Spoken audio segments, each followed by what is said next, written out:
Good morning. Welcome to church. I'm Jesse Lee Peterson. Thank you so much for being with me. You can get involved by going to our YouTube chat line, and whatever your questions or comments are, I'll be happy to respond to them. Good morning, everybody. Again, I'm glad to see everybody. Robert, have everybody come in, please. Why you didn't do that before? Yeah, she has a baby. Oh, okay. Thank you, Mary. Somebody need to look like they're going to church.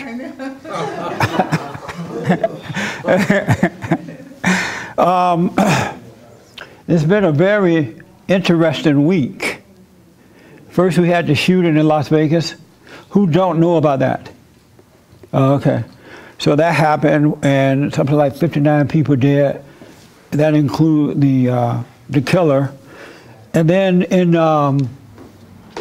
Brooklyn, New York, I believe, a homosexual boy stabbed and killed a black boy, and his buddy, he stabbed one guy, and one he killed because they were teasing him, according to the report, about being a homosexual.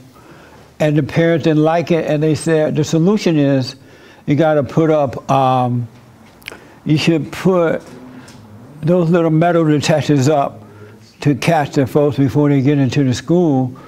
And I was thinking that you should raise the kids right. But they were thinking of more metal detectors, you know. And what else happened? And the Second Amendment is under attack. Every time somebody shoots someone, except when it's black on black, they want to take our rights away. It's like they want to punish the innocent. It's easier to do that than it is to go after the criminals. So you better stand up for your Second Amendment. Otherwise, they already try to take away free speech. And then if they take away Second Amendment, you can hang it up. Barack Obama going to get you. Oh, Barack is out, huh? Yeah, I still feel like he's there. You saw that Jerry Brown has now turned us into a sanctuary state. Yeah, sanctuary state. Yeah. That's smart man. That's now legal. That's what we need, Jerry. He's turning us into Puerto Rico. Excuse me. What else happened? A movie producer, liberal Democrat, is a sexual predator. And instead of getting him fired, they're embracing him. And I think because he has a lot of money. And he donates to the Democratic Party and all that good stuff. So when you have a lot of money and you're a Democrat, you can sexual harass, you can predator, do whatever you want. As long as you have the money. And what else happened? Oh, that's it. You know, and then I'll get to your questions. I got a call from a young lady this week, and she was like, wow, I'd like to know more about doubt and fear. You know, how do you overcome doubt and fear? And I'm like, wow, I really appreciate you calling me and telling me this, because most people have that. They have doubt and they have fear. Anybody here has doubt or fear? I just want to see your hand. And there are people who don't have it. Oh, I can't wait to talk to those who don't have it. Let me see those that don't have doubt or fear. Just one person? Two. Can I get three? You don't have doubt or fear? Sometimes, very seldom. Very seldom. Yes. Oh, okay. Well, we'll get to that. And so I was really happy that she called me, because it let me know what people want to talk about, first of all, and if they're being helped or not. And the reason for having these meetings is to really help. It's not like going to church where the preacher just preach from the Bible, you say amen, they do an offering, and you go home the same way you left. We try to at least get something going inside of you. And so I was thinking about doubt, and the Bible says that we should be, as children of God, we should be able to lay hands on the sick and they'll be healed. So it's when you get a cold, rather than calling a doctor, you can call your husband or wife and say, hey, I got a cold, come and lay hands on me. And they should be able to do it, and you'll be healed. We should even be able to raise the dead. So if your mother dies, and if you like her well enough, you can heal her, but if not, you just let her die. But at least you have a choice. Or yourself. We should have great power as men and women of God. But what I notice is that we don't have it in our country nowadays. We used to have it, but we don't have it now. Men are extremely weak, and it's getting worse. And the women are taking over the lives of men and totally controlling them. And it's because they have doubt and they have fear. And so what I want to do is try to show you how to overcome that. There is a way to live where you will have no doubt, no fear about anything. And everything that you want, because you're going to want the right things. When you don't have doubt and fear, you want the right things. But when you have doubt and fear, you always want for the wrong things. You never want for the right things. So whatever your heart's desires, you should have it. And so the way you overcome doubt and fear is that you have to return to your original nature. You have to turn back to the nature that you fell away from, whether you're a man or a woman. Otherwise, you would never have it. It's not enough to just read the Bible and go to church and say, well, the Lord said, whatever I believe shall happen. That's not enough. You got to return to the state that Adam was in prior to the fall.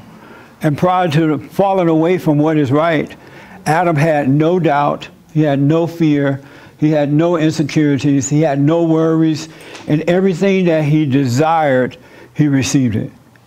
But then he fell away from God, his Father, by believing in a lie. He believed that he could be God. And so he fell away, and once he fell away, fell into that lie, he lost all power, all authority. And that's what's happening today, is that men and women have fallen away from the truth, and they're living this lie, pretending that it is the truth. And it's just not going to happen like that. And everybody who has doubt and fear has been turned away from their earthly fathers. And when you're turned away from your earthly fathers, you're turned away from God. Because there's no way that you could have one iota of resentment for your earthly father and gonna have a relationship with God. It's not gonna work, because the father represents God in the home and on earth. So you got to return to your earthly father. I remember for me, I had doubt, I had fear, I was very emotional. I couldn't control the women that I was dating, meaning that whatever they wanted, you know, I would do it, except spend money. Even in my weakest time, in my weakest moments, I did not spend money on women. That's the one thing I had going for me. And during those days, women would require men to spend money on them anyway, because they were decent women. And they knew if they asked the man for money, that he was going to do it, but he had something else in mind. They're going to have to pay up, and not necessarily with money. And so they didn't, most of the time, they didn't operate that way. But nowadays, women don't care. I got what you want, you got what I need. They'll do it. But the way to overcome that doubt is that you're going to have to drop your anger. You got to completely overcome anger, because the anger separates you from love. And the love is the nature of God. And when you don't have that love, Satan is your father. The prince of darkness is your father. And in him, there's doubt and fear and worry and insecurities. And so when I went and forgave my mother for trying to turn me away from my father, and had no patience, and you know how a lot of them are, and then I forgave my father for not being there, God took away my anger, and as a result of taking away my anger, he took away all of my fears, all of my doubts, all of my worries, and he gave me perfect peace. And when you have peace, all things are possible. But you got to drop your anger so that you can overcome that doubt. Everyone who has anger, they also listen to the voices in their heads talking to them. And it tells you this is right, this is wrong, this is good, this is bad. And so it builds you up to let you down, build you up. And you think that those thoughts are your own, and they're not, because the deceiver makes you think that they're yours. He makes you think you're in control of your own life, and you're absolutely not. So when you drop that anger, you can then listen to common sense, and common sense will guide you. And then you'll be fine. Everything you do will work out. You never give it a second thought. It always works out for you. But you got to drop your anger so that you can return to your original state and listen to common sense instead of the deceiver in your head. And I'm telling you, I had anger. I had fear. I had doubt. I used to be so afraid to stand up. I remember there was a time when I would try to speak up. And so I'm like, yeah, I'm going to speak my mind this time. And so it would come all the way up to here, and then it would stop. And if I got it out, it was so weak, it had no value. Anybody ever done that? You know, like, you're going to get them this time. But once he took away that anger, it's gone. I just don't have it anymore. And that's what's going to happen to you. Also, I don't listen to the voices in my head anymore because the anger is gone. And that voice doesn't control me the way it did when I had the anger. The worst thing that you could do in life is hold on to anger. Nothing or nobody's going to bring you peace. It's not going to happen until you drop the anger. You must forgive so that God can forgive you and bring you back and return you to your original self. We are somebody else and not ourselves. I was looking at this program yesterday. What's the name of that musician I would tell you about? Was it Kurt Cobain? Yeah. That's his name? Anybody know who that is? Kurt Cobain? Well, he was a musician, a young musician. And I remember when he died, but I was watching a program about him, and his father and mother divorced when he was about 4 or 5, I believe, maybe 6, somewhere in there. And when they divorced, his whole life started to just change and fall apart. And when his father finally left home, it was over for him. He became very angry, and then he started having these stomach pains. And so like gripping pain, just he can barely function. So he went to the doctor several times for those pains, and the doctors could not find anything wrong with him. They ran a little tube thing down his throat into his stomach, looking around, but they found nothing wrong with him. But this man was having gripping, just painful pain. And so he started taking drugs for it, to try prescription drugs, and then he went and started using hardcore drugs to try to get rid of the pain. But what they discovered is that his mother was an angry woman. When the husband left, she became very angry, very dominated, and very controlling, and she too had stomach pains. And she went to the doctor several times. They could not find anything wrong with her. Nothing wrong with her at all. And then, so what they realized is that Kurt had become like his mother because she was very abusive to him. And he developed the same anger that she had.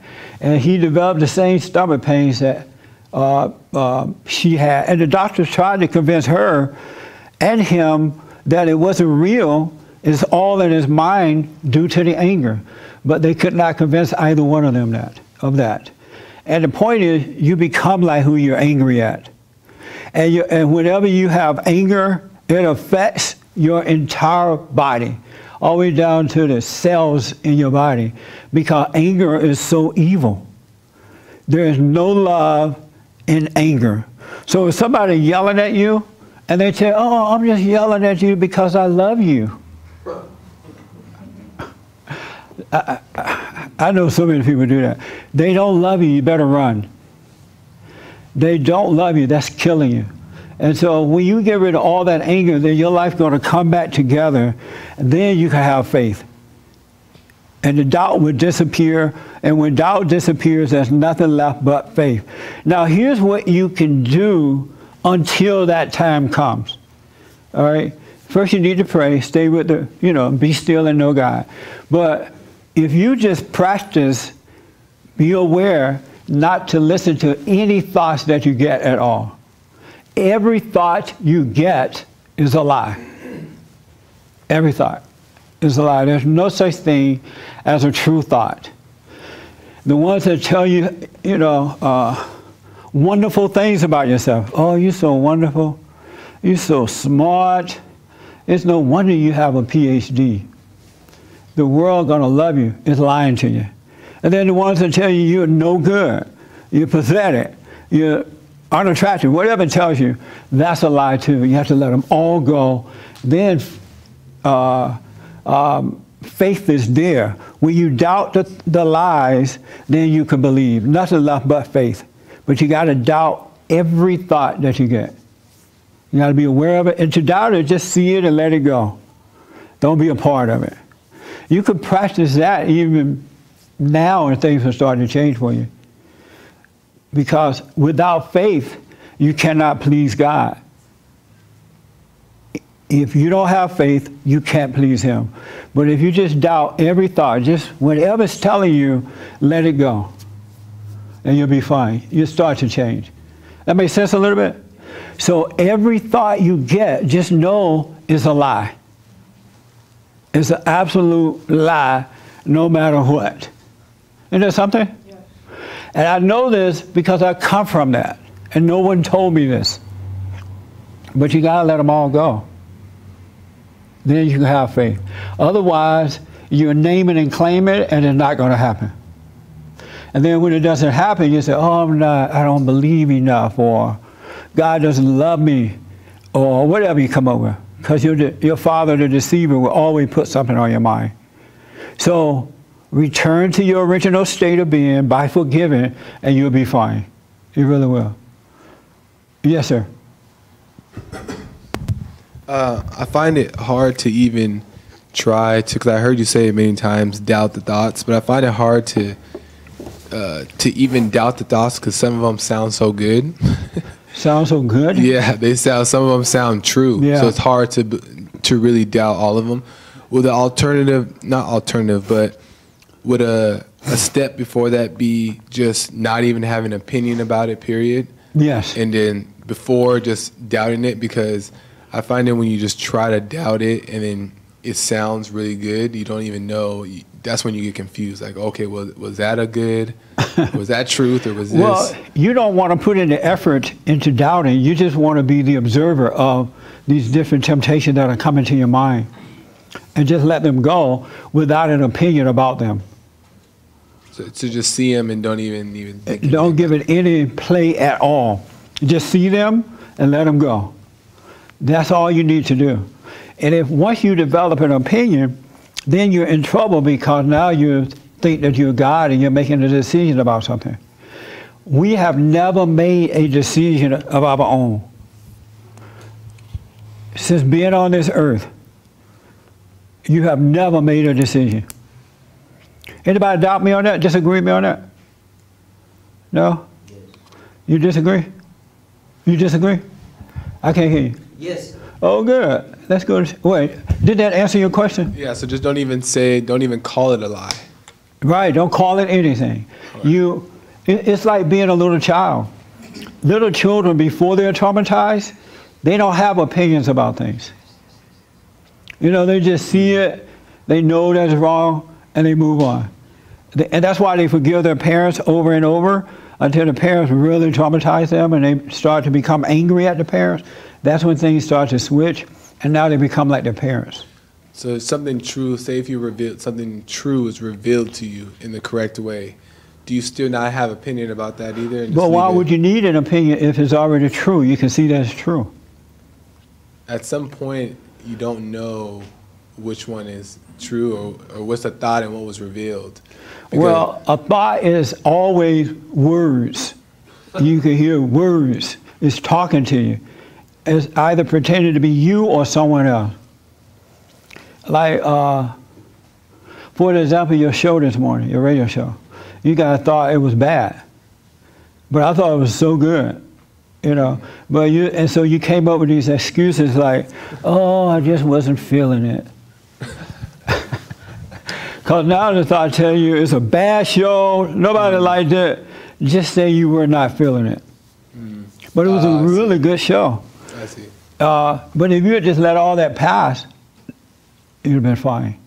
And if you know the truth, I don't even understand how you have an opinion about the truth. When it's revealed to you, what are you going to say? Oh, yeah, that's the truth. I knew that. I'm so glad. What do you say?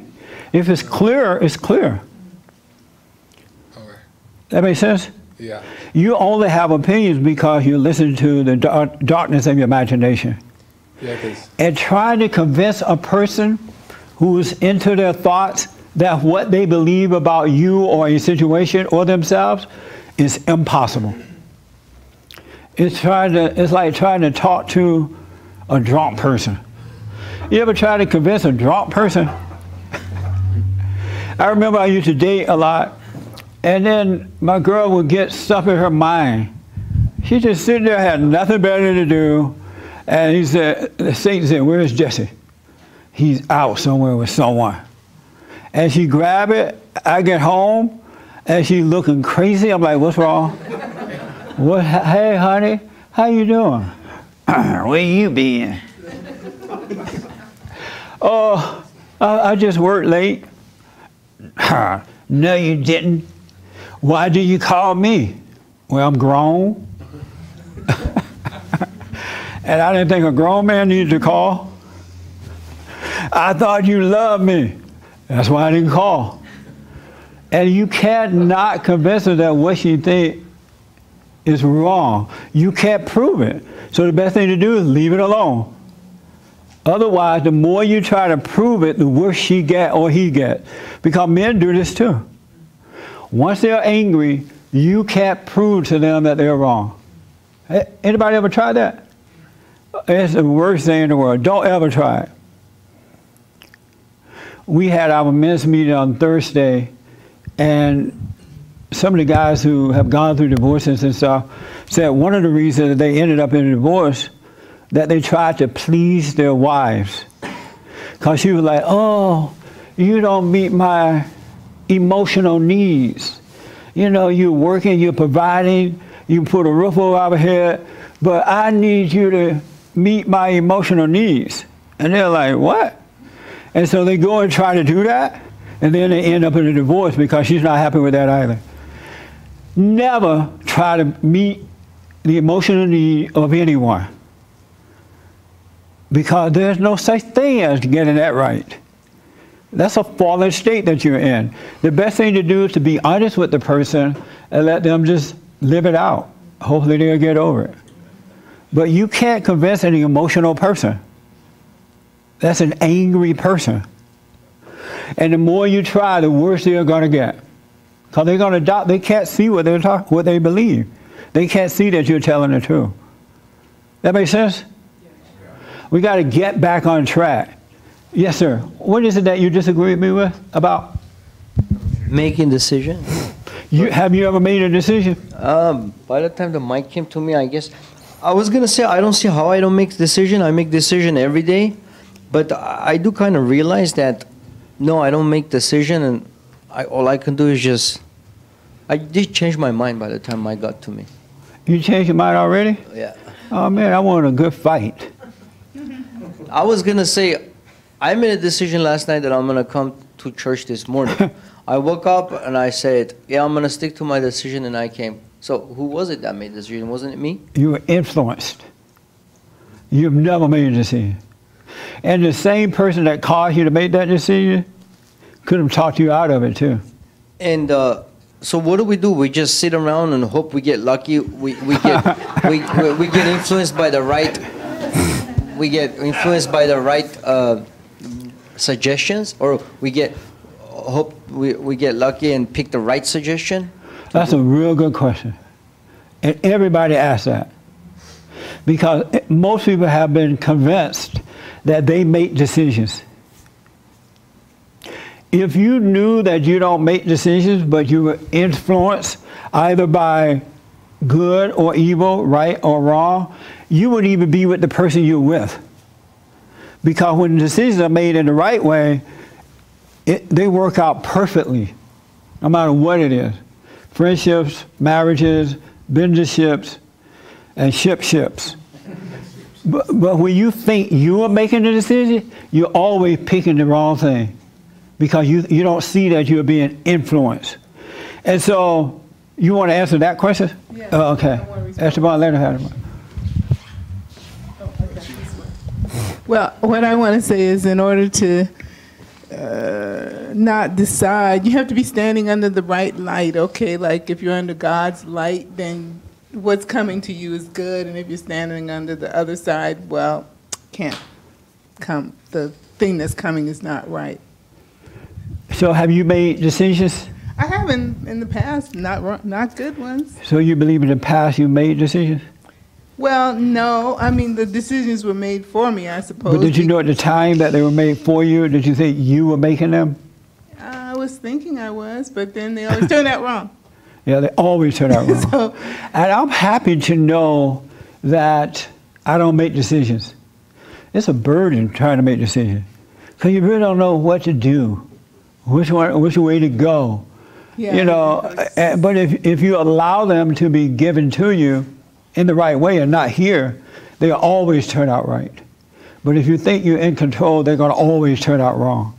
We are not in control of anything. Nothing. And that's fine. It's like children are not in control of anything when they're kids. When we return to our original nature, state of being, we start to see that we have a Father who loves us and He'll take care of us. And that we don't have to be in control. It's so nice and so relaxing to get up every day and just do what's in front of me to do. I don't have to try to figure out what to do. And if I don't have the answer, if I don't see what to do, I just continue to do what I'm doing. I don't come up with something new. I just stay with it, and then you see what to do next. It's so easy that way. So much easier. All right? So what do you think about the doubt and faith thing? Oh, well, as you explained it, I didn't realize that those were also parts of anger. I didn't realize they had their foundation in anger. What, doubt and fear? 100%. And so, yeah, so you're putting the puzzle, together with these little things, so it's... Every angry person has been separated from the tree of life, and they're walking in darkness, and they have doubt and fear. You can't help it because you have no love. Real love casts out fear. Perfect love casts out fear. If you have perfect love, and love is just simply not hating, not being angry. If you don't have anger, you have love. It's nothing that you can taste, touch, or feel. It's a light unto your feet. And so when you don't have anger, you have love. But when you have anger, you have a phony kind of a love, which is hate. It is not love. If you love me, I'll love you back. If you love me, do this for me. If you love me, you wouldn't talk to me that way. If you love me, you would whatever. If you love me, blah, blah, blah. It's a selfish ego kind of thing, but real love doesn't require anything from anyone. It's a giver, it's not a taker. And as you give, you're getting back. So that's real love, but anger is what brings on the doubt and the fear because you've fallen away from your original state. But once you return by forgiving, all of that disappears. You no longer have that. Isn't that amazing? Mm-hmm. And I guess maybe you're angry because either something didn't turn out the way you thought it should have. When you're first made to be angry by your weak parents, you fall away as children. And since no one comes along to say, hey, forgive your parents, they did the best that they can do, you grow up in that. And that's when it just get harder for you because you're operating from darkness and not from the light. That's very powerful. And then you go to church and the preacher said, read the Bible, quote the scriptures, and just name it and claim it, and that doesn't work. And then you think, wow, maybe I need to go to church Monday, Tuesday, and Wednesday. But let that anger go, it changes just like that. You come back to your original state. And then no doubt. Can you imagine living a life with no doubt and no fear? It's such an amazing way to live. It really is. And then you even love your enemy. So you're honest with your enemies. And if they don't like it, that's fine because it's up to them. You see that as up to them. And if they like it, that's good for them too. But it has nothing to do with you anymore. And the world can't handle men and women who are of love, real love. So let the anger go. You should never have doubt again or fear. All right? Okay. Yes, Ed. Wow. It was a while back that I put my hand up. I still get stuck in the don't believe your thoughts. It still becomes a big difficulty for me. And why is that? I'll agree with you, and I'll say, yeah, it makes sense. And then I go outside the door here in the sunlight, I go, I don't know how to do that.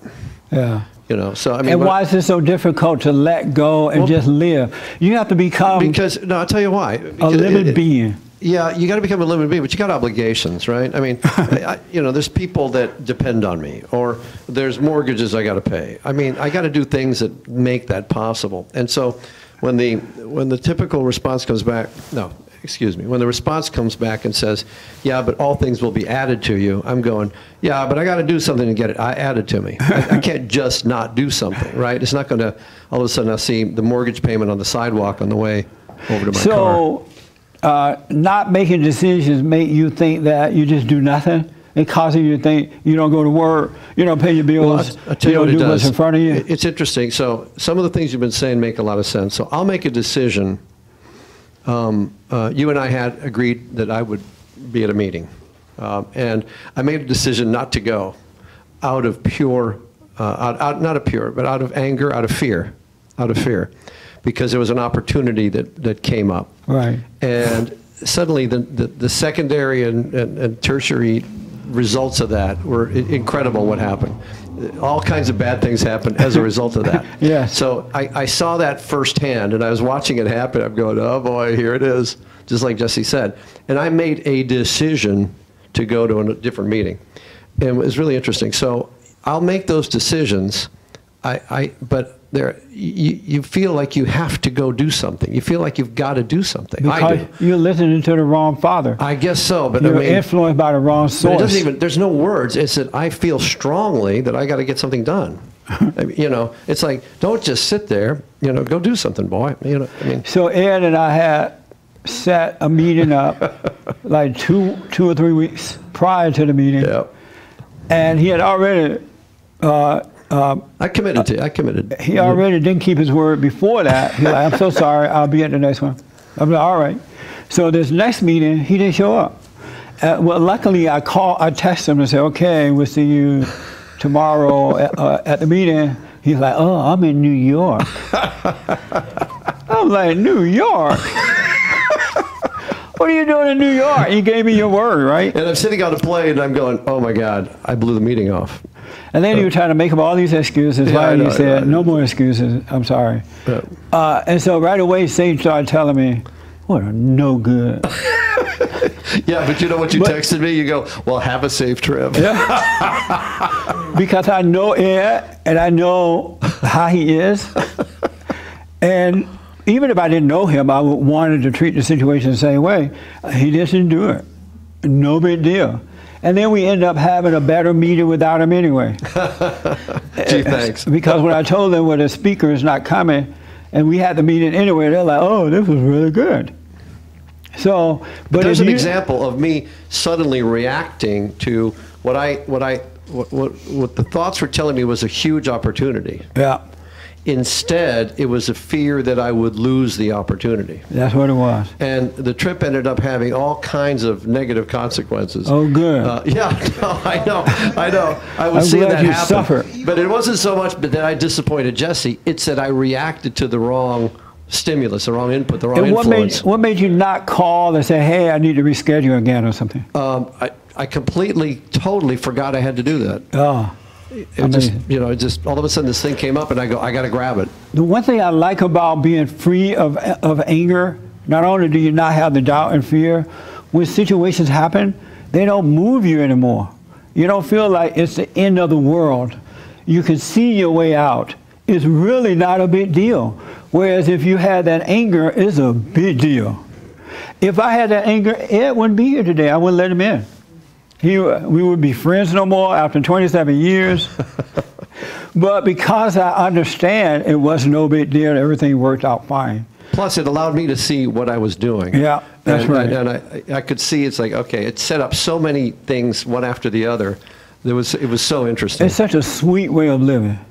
And then I would tell you guys about how I got thrown out of my gym, right? It was traumatizing. Oh, you already been thrown out? No. Yeah, I've been thrown out. Membership canceled? Yes. And so, but even though I was treated in just a horrible way, worse than slavery.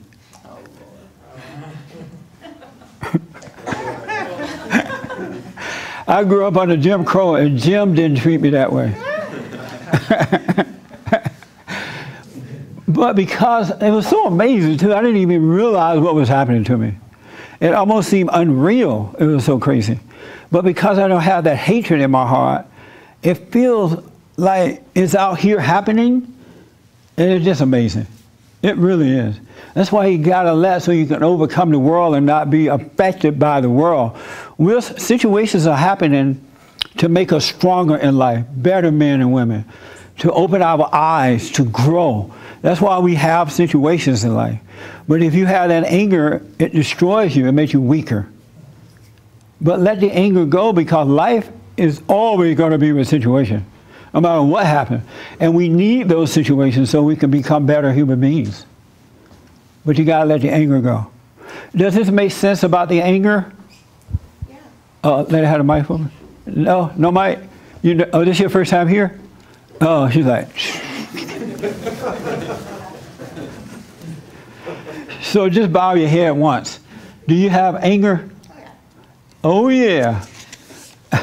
Why not let it go? You don't know how? She says she doesn't know how. This is her first time here, so I don't want to press you. But want me to tell you how to let it go? She said, sure. Forgive your mother. Your mother took you down her path and not let you go down your own. And she meant well, and you resented her, and you became just like her. And you don't want to be. You don't want to be like your mother, do you? Yeah. You want to be like your mother? You don't want to, she said yes. You don't want to be yourself? All right, we'll get to you. She's new, folks, so I don't want to pressure. Yes, sir. People watching online are asking about the woman thing, about because you said anger. It's like you have your mother's spirit or something like that. I'm sorry? You said you have your mother's spirit or something like that. Yes. So people are asking about several things that you're saying. Okay. They're asking Let's do one at a time. Okay. They're asking, so is anger a female trait? Yes. That's why every man who has anger is a woman.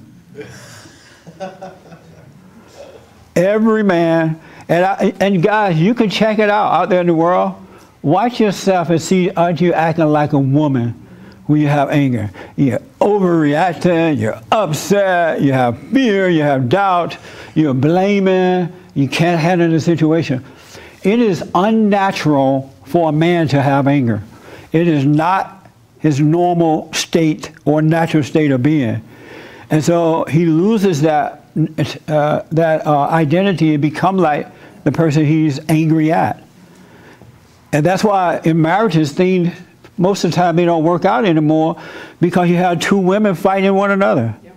There's no light in the family because it's like a lesbian relationship. Yeah. Or a drag queen. Or a transgender or something. But if a man didn't have that anger, he will, and when his wife is angry, he will show her how to overcome it. He'll be patient, He would guide us through it. He would point it out. And the love that's in him is greater than the anger, and that would cause her to overcome that. But if the man is the woman too, there's no help. And then it messes with the kids.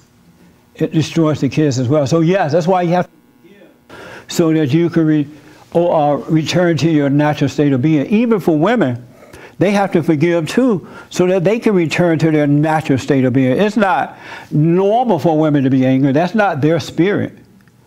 If they had a good father growing up who loved what's right and did the right thing, and they were close to their father, they would have their father's mindset. And they would think with common sense. They would act the way their father acted. They would be patient. They would be honest. They wouldn't try to control you. They would just point the right way. So a woman has to return to being a man mindset, not a lesbian thing. Mindset, meaning a solid foundation. She has to love her father. Do you think that the woman's daddy is Satan and Adam's daddy is God?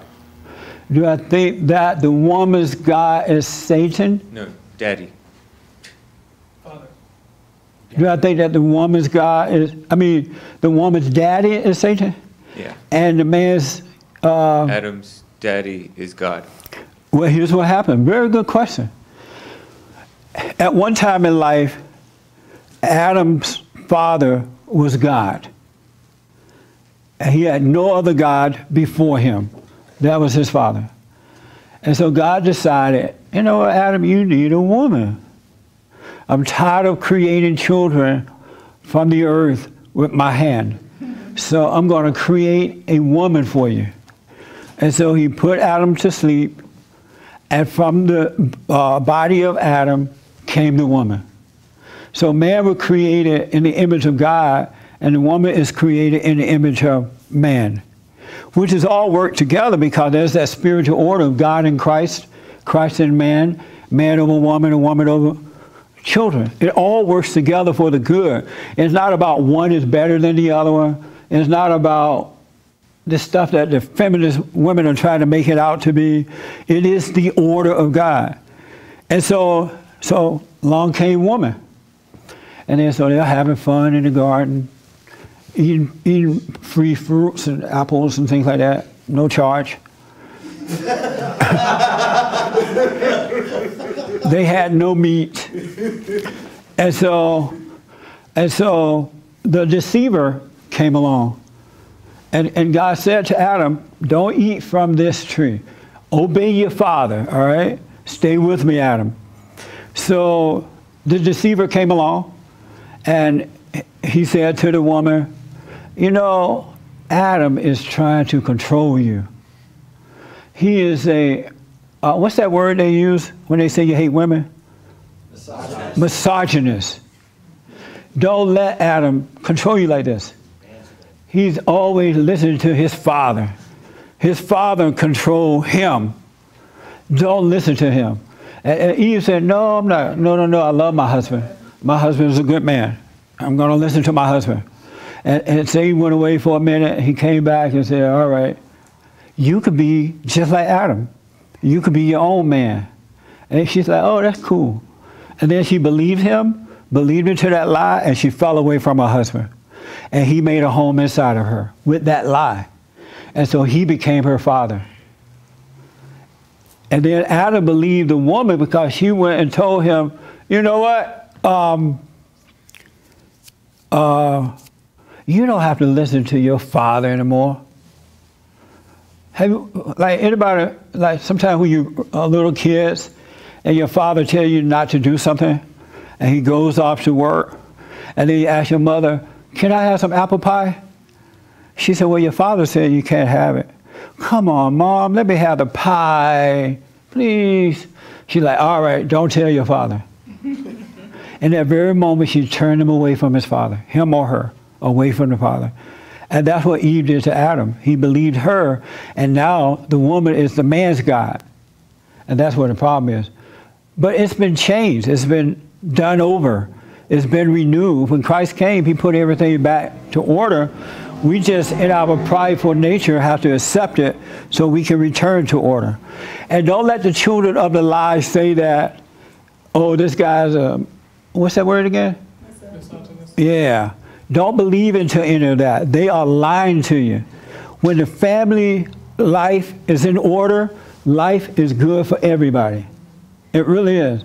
And when your kids go out into the world, they won't be deceived. But those who hate the truth, they have separated men and women. They have divided us. They have made men look like rapists, murderers, pedophiles, just the worst, because they don't like that order of God.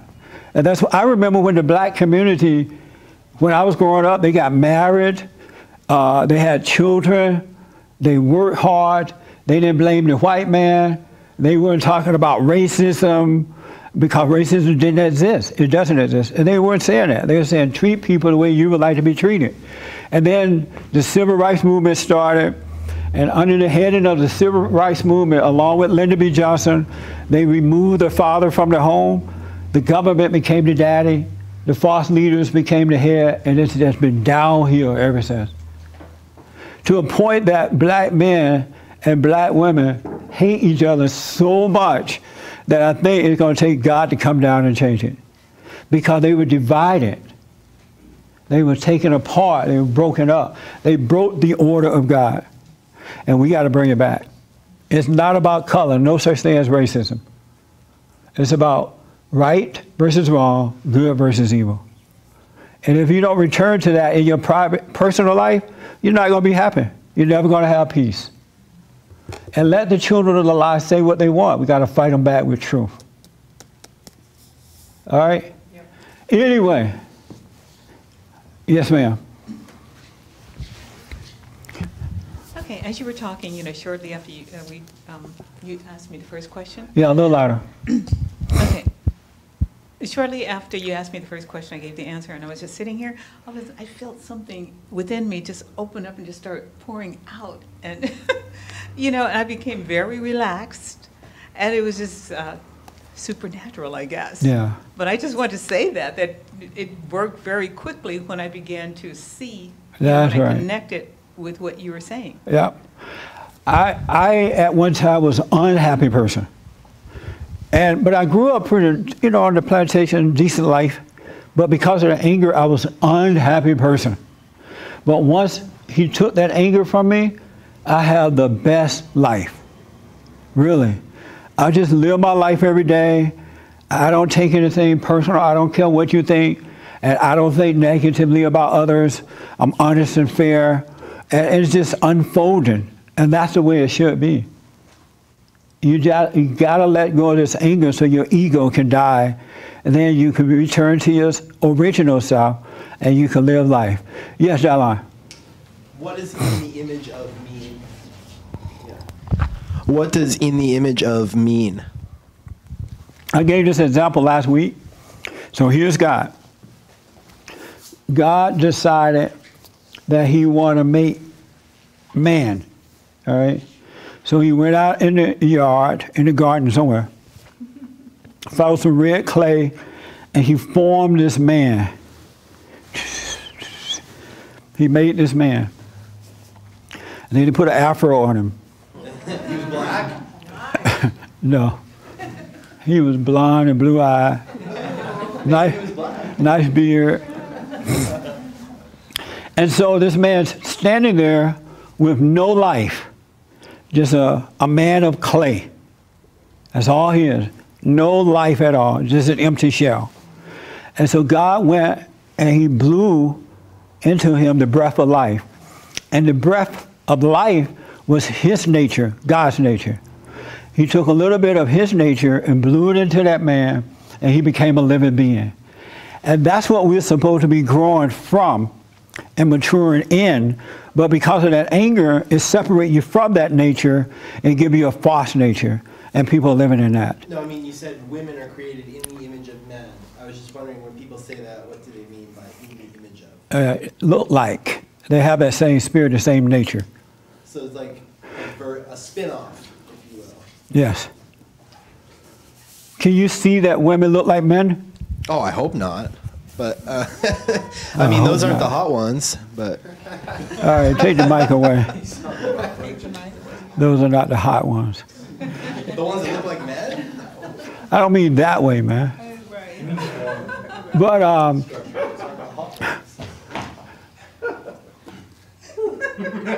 Is the word hot not appropriate for church? anyway, so what do you think about all this? I agree. You agree with every aspect of it? By and large, yeah. Oh, good. And so, are you living that way? I think so. Oh, good, man. That's nice to live that way, huh? Are you close to your father? I am. Oh, that'll do it. Every man, woman, and child who grew up close to their fathers, they're doing fine in life.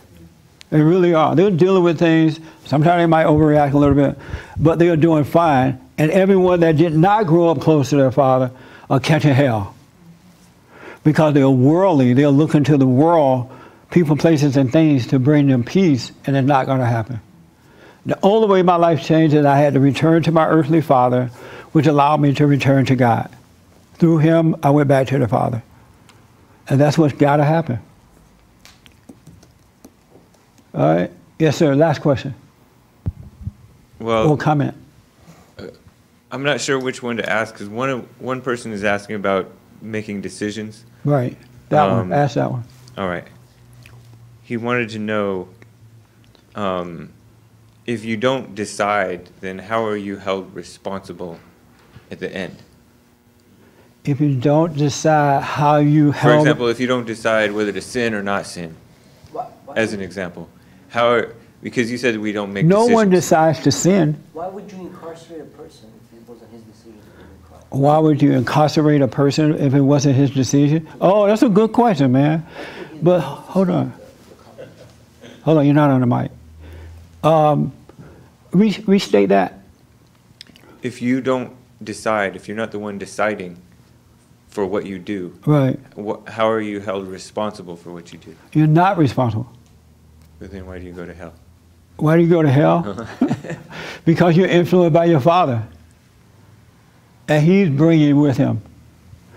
When you don't make decisions, the answer is there for you. It's clear what to do. But because you don't trust that common sense, you've been taken away from it, you only trust the lie, you don't trust that you're going to see what to do. But you will see what to do. You're going to always have things to do, places to go, things to take care of. It's there, and then it's done without all the stress and things that come from thinking that you make decisions about things. And then if you are guided by common sense, influenced by that, it's all depending on where your heart is inclined. If your heart is inclined toward anger, then he's going to make the decision. If it's inclined toward forgiveness, then he'll make the decision. And so if your heart is inclined toward forgiveness, you're not going to end up in jail because you're not going to be influenced to do things that will get you in jail. You're going to be guided by what is right. The people who are ended up in jail are guided by the lie. They're being influenced to cheat, think that they can get away with something, rob, lie, because they're being influenced to do it. And they think that they're in control, but they're not. And they should be punished. Otherwise, they're not following their consciousness, so they don't have anything to contain them. So they need the law of the land to punish them and hope that they'll wake up from that. Yes, Dave? Can I sneak in the question about thoughts? Yes. So you told us to doubt every thought. Every thought. But people on here are saying, but the Bible tells us to think, like, for example, it says to think on these things. Right. So now. Oh, so now. But it doesn't want you to, it says think on things that are good, that are just, that are righteous. It doesn't tell you to think on anything coming through your imagination. And when you're separated from the thoughts, then the things that you need to be concerned about are there for you to be concerned about. What is right? You get to know yourself. You know, you see how to live life. You see the right things to be thinking about. You don't be thinking about your work, where I'm going to live, who are my friends, who my friends are not, you know, all that stuff. You think on things that are right. you will think on those things. But if you have anger, you can't think on those things. That make sense? Yeah. All right. I can't take it. I'm out of time. Any questions or disagreement about anything? No? Yeah. One disagreement real fast. I think, like, as far as being influenced, like you said, your heart has to be inclined. Yeah. Just the heart being inclined, I don't think it's enough. I think you have to practice. Like, you have to practice good. You have to put it in practice in your life. Then I personally think the more you practice, the more you're influenced by good. The more you practice evil, the more you're influenced by evil. No. Because it's a spirit. It's a spiritual thing. It's spirit. And you're guided by either what's right or what's wrong, evil. And so if your heart is inclined toward good, that's what's going to guide you. You can't practice good. You have to be good. You got to be it. You got to be a living being. Be that. Because a lot of people practice that, but it's all wrong. It's all phony. You have to be it. It's not something you say or practice. It's who you are. It's like, can I make a quick comment? Yeah, real fast. So I walked in yesterday to gas station to grab a soda. I grabbed the soda. I go to cashier. Nobody's there. I'm yelling cashier's name. Nobody's there. And you stole it. No, and I have the $2 there. And it's like, I didn't want to, but I put the $2 there and then I walked out. It was worth like $180, right? But I feel like it felt like it wasn't good in me. Just I kind of had to put an effort to it to do the good thing, And that I felt it's a practice. It's not because I was a good guy or I won't steal. Because I had thoughts like, just walk out. You already did your deed. You yelled 3-4 times, like as loud as you can. Nobody's showing up, Did you feel badly about doing the right thing? No, but I felt like I had to put an effort to do it. That's It wasn't because like your heart is messed up. Huh? It's because you have a crooked heart. Probably. Yeah, but it felt like it took me a while to make that decision and put an effort to it. And for $2? It was just $2. Yeah. Yeah, you need to pray.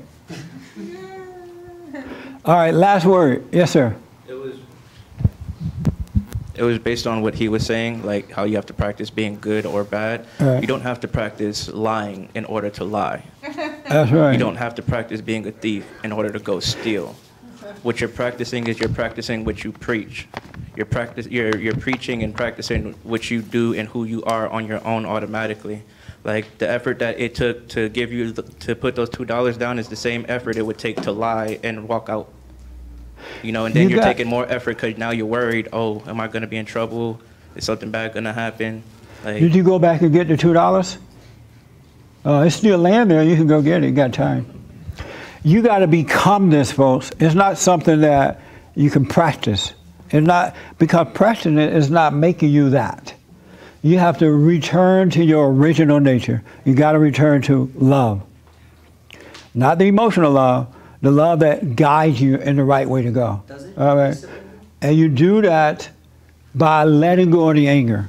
When you forgive, God will forgive you and you'll be fine. All right? And I encourage you to download my silent prayer. It's free. And do the silent prayer. Be still so that God can take over your life and change your life. You can't change it. You just need to see that you're wrong, and that's all it takes. Everything starts to change immediately. All right? So download the Fallen State. Also, we need your support. Got a lot of work to do, so we need your support. Go to rebuildingtheman.com/church or call 800-411-2663. Really, folks, if you want, and when you forgive, don't ask the person to forgive you. You forgive them, and God will forgive you. All right? Because when you ask someone to forgive you, it's never going to work. It does not work because that's not the order. That's not the way to do it.